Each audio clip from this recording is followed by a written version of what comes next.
Welcome back, everyone. Joe Fortin here once again. Today is August 23rd, 2022, and I don't really have a plan for today, but I do want to talk a little bit about a few of the challenges that Sydney and I have been running into, but also overcoming in the past year or so in making videos and in getting our business going and that type of thing. I don't want to continue to dwell on the past. I feel that I've done that quite a bit on my channel. I feel like I've rehashed a lot of things over and over again. However, I do feel that in order for one to move forward in a way that's intelligent, they do have to take stock of where they are at, like realistically, like really look in the mirror and get real with themselves about, just where am I right now? What are my strengths? What are my weaknesses?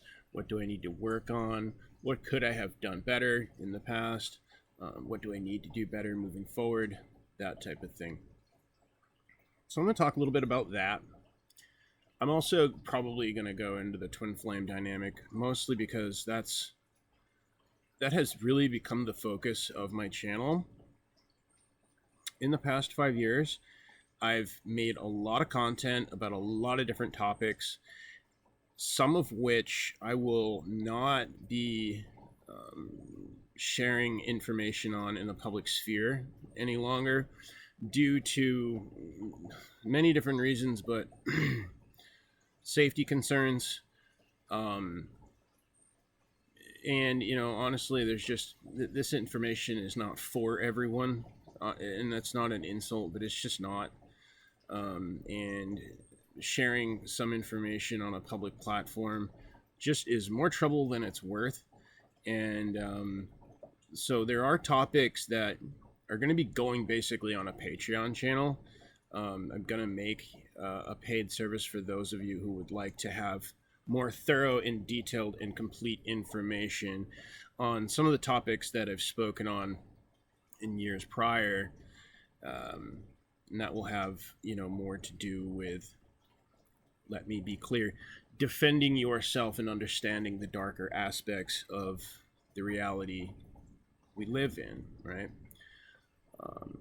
I say that because it has been made apparent to me that certain people were unclear on the fact that some of the video topics that I had made in previous years were about things that were dark, but not coming from the angle of being dark or being a Satanist or being a dark occultist or anything. I was talking about those things to help people understand what they're dealing with and understand how to protect themselves against it.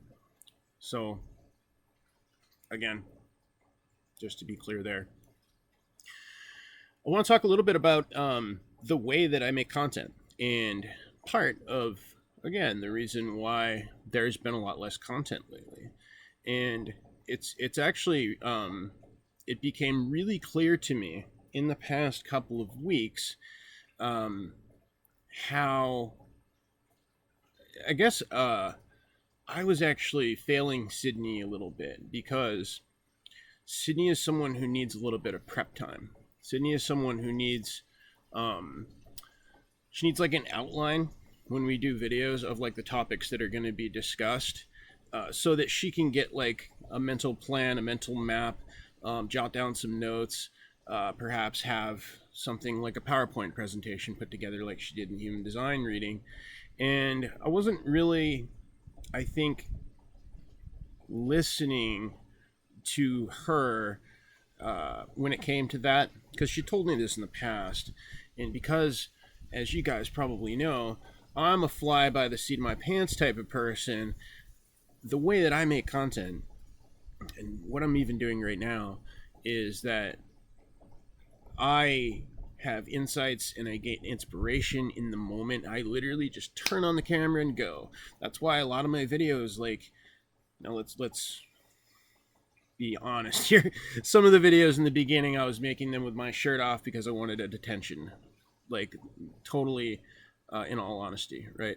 Later on, I was making videos like with my shirt off and all sweaty because I literally had come back from a jog, and while I was jogging, my energy was really high, and like I would be able to like put thoughts together really well. You know, you've got the left and right brain coherence thing going, and my adrenaline would be up. I'd be like in this high energy, and I wanted to make videos while I was in that high energy. I would literally run inside to my house, grab my laptop, run outside, and just turn it on, right? And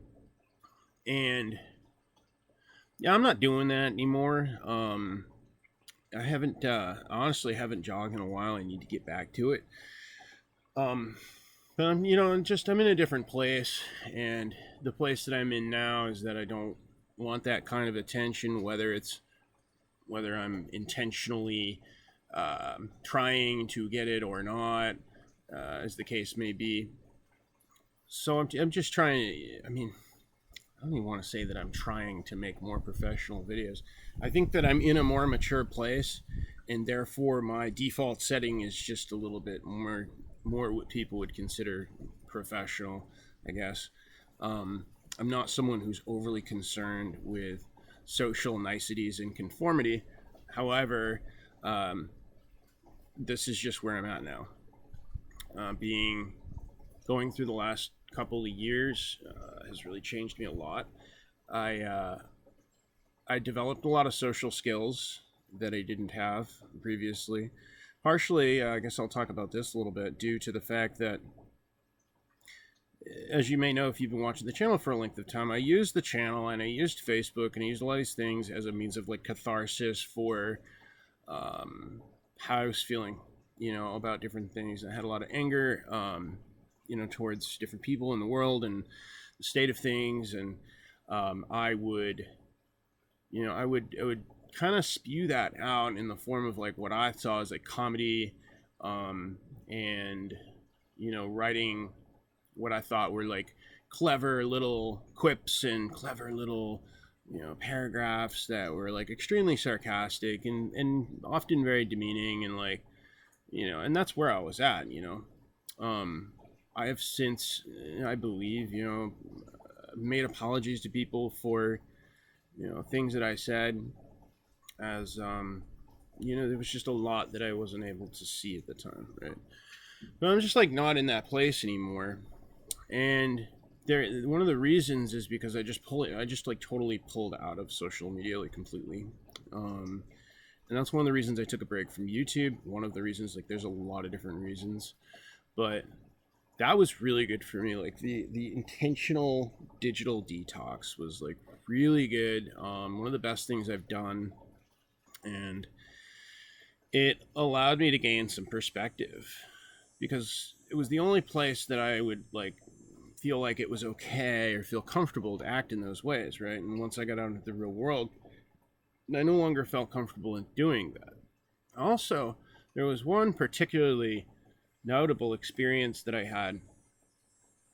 And I'll just tell you guys straight up, I was going to this kava bar, and it was called Bula in St. Pete, Florida.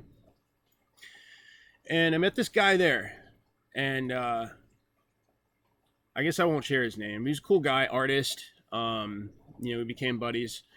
And after probably like a month of me hanging out there really often, he had been Facebook friends with me. So he'd seen all my crazy rantings and like, you know, all my posts and stuff like that. And then when he got to know me in the flesh, he was just like, man, I'm really glad that I got to know you socially, like in person. He was like, because you are so not the person I thought you were. And that really affected me, because it made me realize that there was actually another kava bar that I had been frequenting years prior to that, where I wasn't in a good place, and I was even worse with the social media stuff, where to this day when I walk in, I can tell that there's certain people that are uncomfortable with me. And I know that it's because of the things that I was posting on my social media. Now, it's not to say that at the time I wasn't also posting and saying and teaching a lot of things that I thought were very important, but the approach that I was taking in managing my own need for emotional catharsis was very damaging, and it was damaging to my reputation, and it was damaging to my overall goal. And so I've made a strong effort to not do that anymore. And now it's like the impulse isn't even there to do that. It's not like I'm restraining anything or holding anything in or holding anything back. I just literally have no desire to act in that way. Largely due to the massive amount of emotional work that I've done over the past few years, especially in the last 2 years.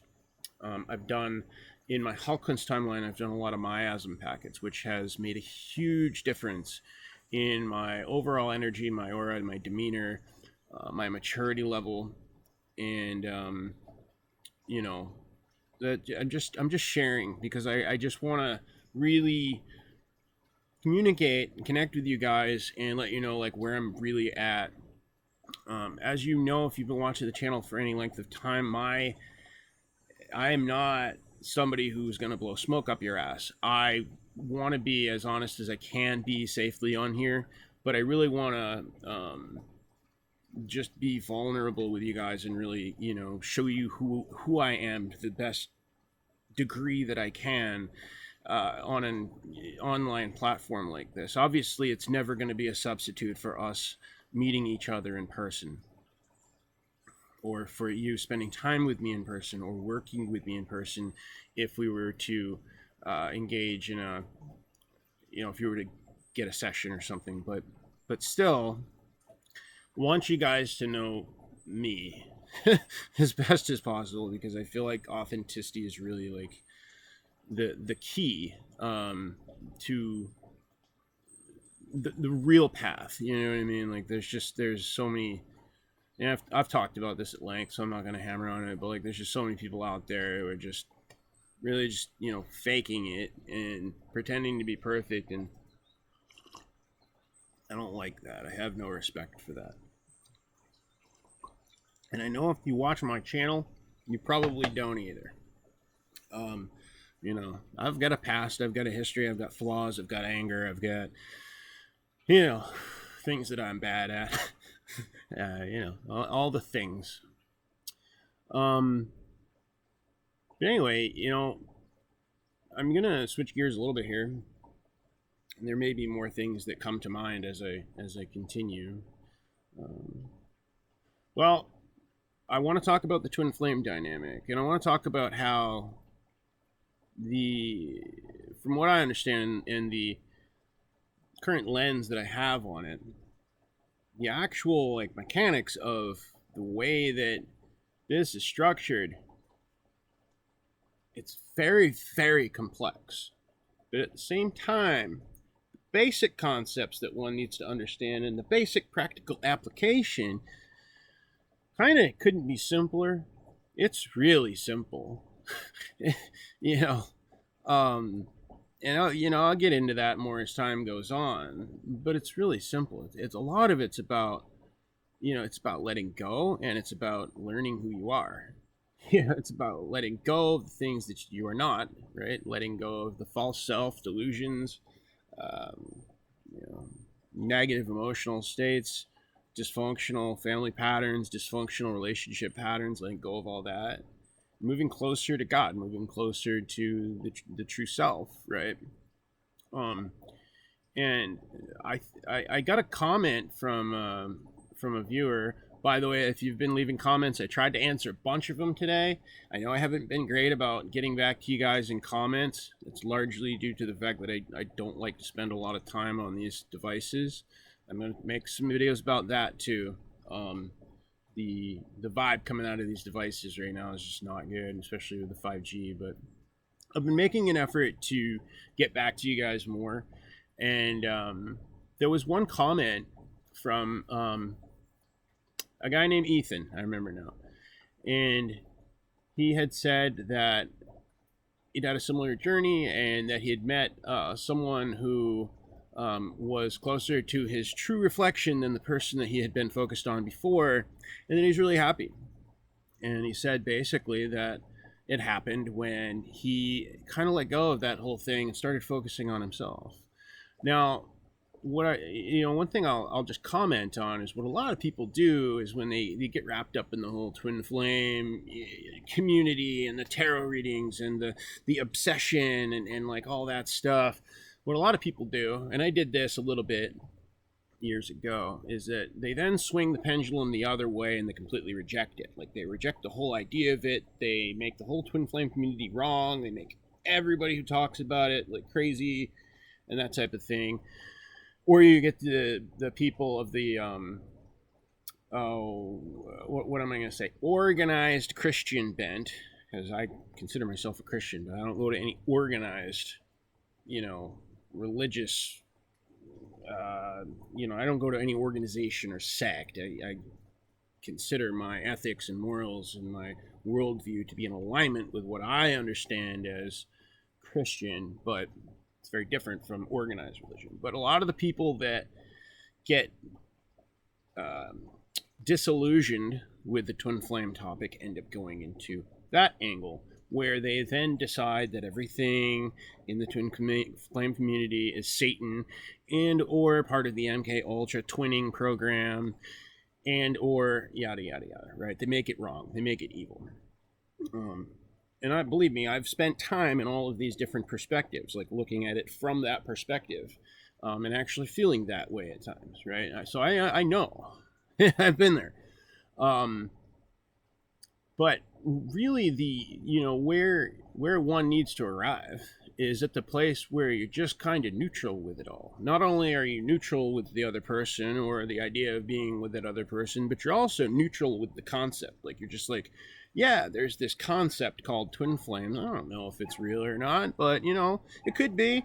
And I'm just gonna work on me, and I'm gonna have my best life, and I'm gonna be happy being Joe, and we'll see what happens, right? And that's where it got to before I met Sydney. I was in this place where I was like doing the best I'd ever done in my life. Like I've had a rough life. I was a heroin addict. I've had a lot of problems in my life, okay? And like I spent a long time in my life like in depression and like, dealing with severe emotional issues, dealing with what people would call like bipolar, maybe a little OCD thrown in there, severe PTSD, like problems, man. I had problems. Okay. And I worked on all of it for years.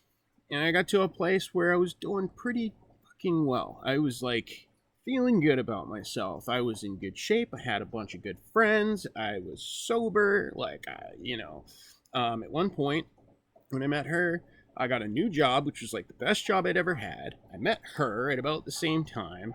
I don't know. I'd like gotten a whole bunch of nice stuff happened. Like, and I was on top of the world. I was really like in this place of like, wow, life can be amazing. Like it really can. It can be amazing. Like, what have I been missing my whole life? Like, this is it. This is the sweetness of life that I've been missing my whole life. And it showed up kind of like when I least expected it, right? And believe me, like, here's the funny thing is like, that came from a turnaround from being in like the darkest place of my life a couple of years earlier, like old shadow twin experience I talk about. And I'm really making an effort, like, not to speak ill of that person, because it wasn't about that other person. It was about me and where I was at, in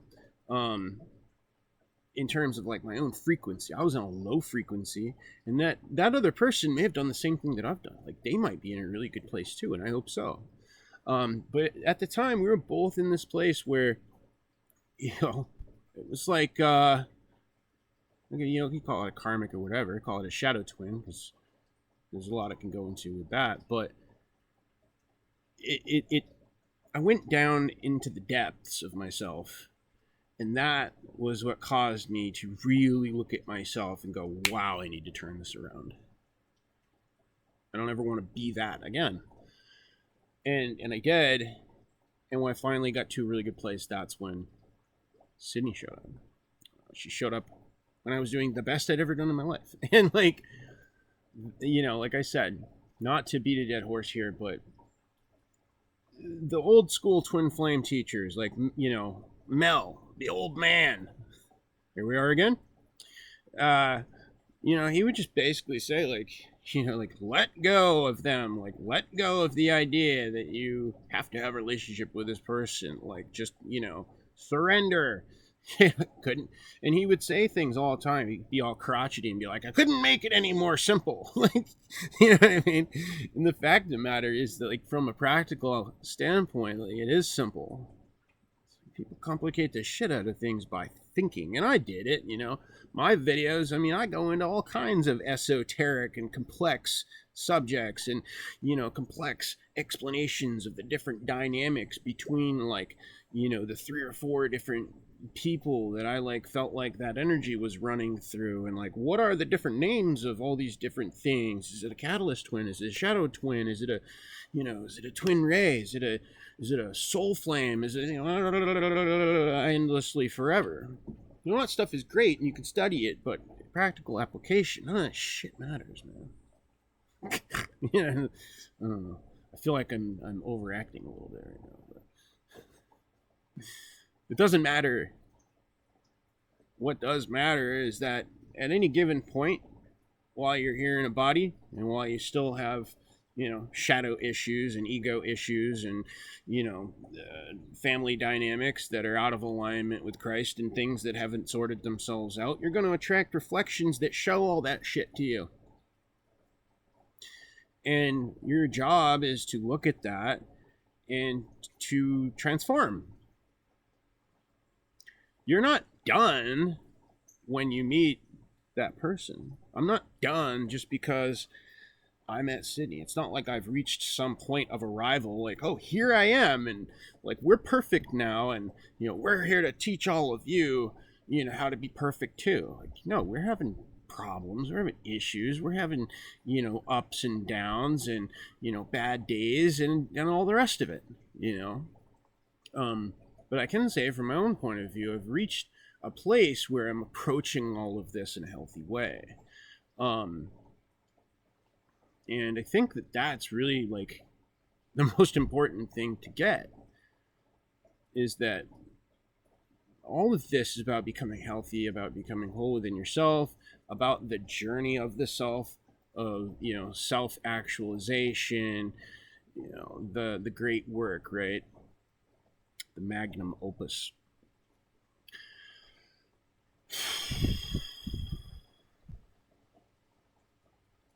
That being said, even though I'm saying, like, practical application, this is really simple, I am still going to talk about all the intricacies of the dynamics that I've seen. And here's why I brought up the way that I make videos with flashes of insight and so on and so forth. It's really tough for me now to think back to all of the things that I saw in our dynamic. I mean, I was seeing things that were blowing my mind in ways that, like, I couldn't even imagine existed. And I'm not a great journal keeper. That's one of the reasons I had so many YouTube videos. Is, for me, this was my journal. And so I don't really have, like, a whole lot of journal entries from, you know, the last year and a half. And my memory's not the greatest. You know, that's another way that Joe's not perfect. My memory's not that great, because of years of abuse, and, you know, I've still got a lot of detoxing to do. You know, I'm still on the path of becoming healthy. I'm healthy. I'm way healthier than I was a few years ago. But I'm still in a process, you know. And so it's tough for me to recall all the little insights and all the little dynamics that I saw and all the little things I've explained.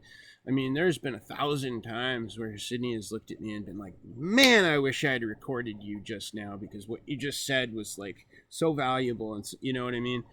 And that's the tough part, is that the times where both of us feel like we're in flow and we're, like, explaining things really, really well is most often when we're just hanging out with each other and having fun, goofing off, right?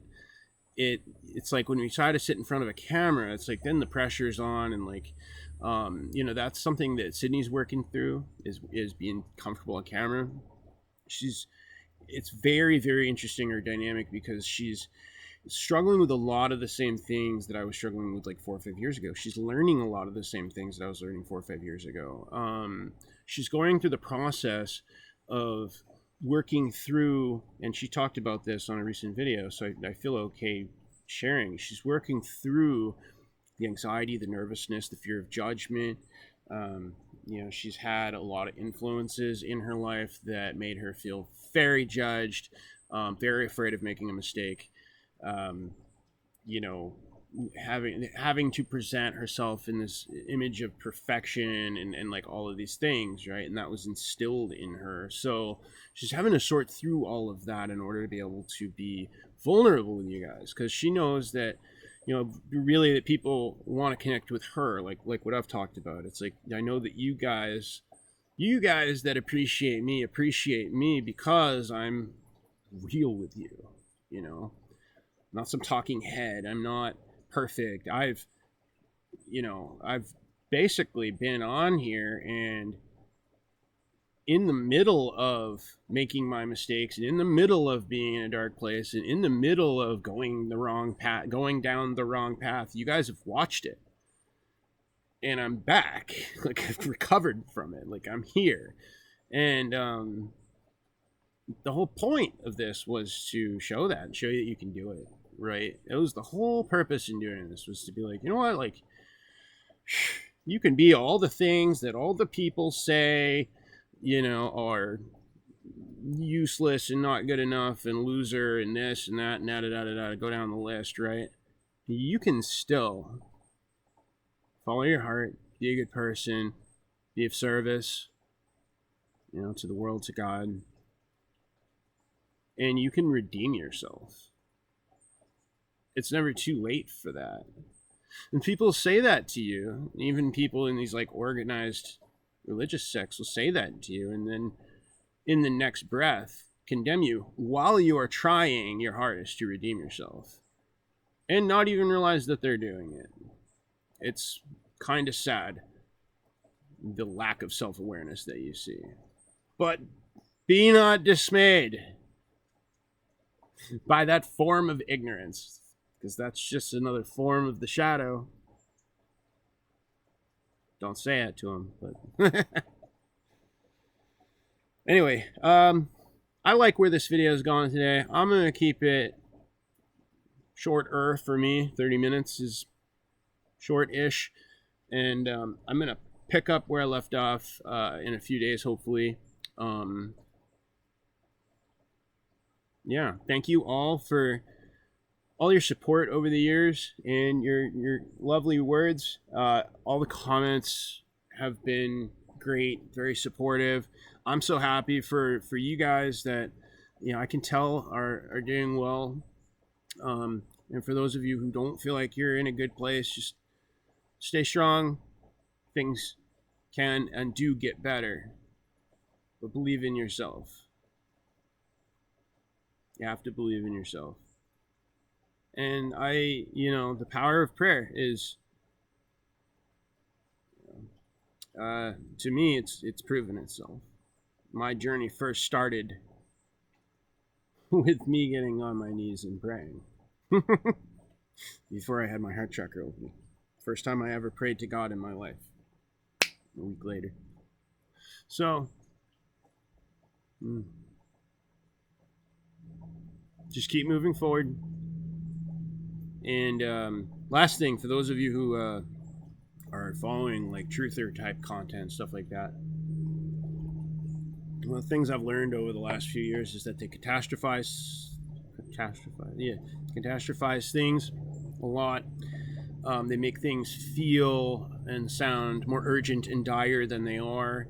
I think things are progressing a little bit more slowly. Not to say that some of those things aren't real, but don't let it consume your day.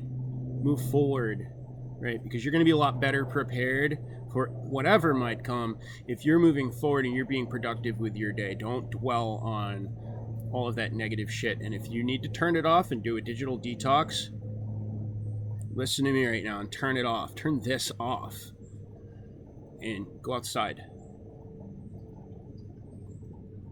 Go make some friends. Go lift some weights. Go sit in the woods. Go hiking. Go for a swim. Go meditate. If you're getting sucked into this digital realm and you're afraid because of the things that you're viewing, stop viewing them. It's not helping you. At a certain point, you know enough. You don't need to keep researching it and spinning your wheels. Get your ass out there and out of bed and do what you're supposed to do. Do what you came here to do. Anyway, I love you guys, and I'll see you again soon.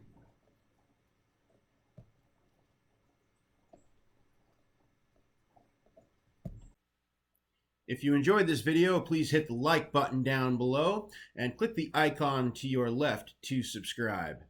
New content every week about spirituality and addiction from myself, Joe Fortin. Thank you very much for watching. We'll see you next time.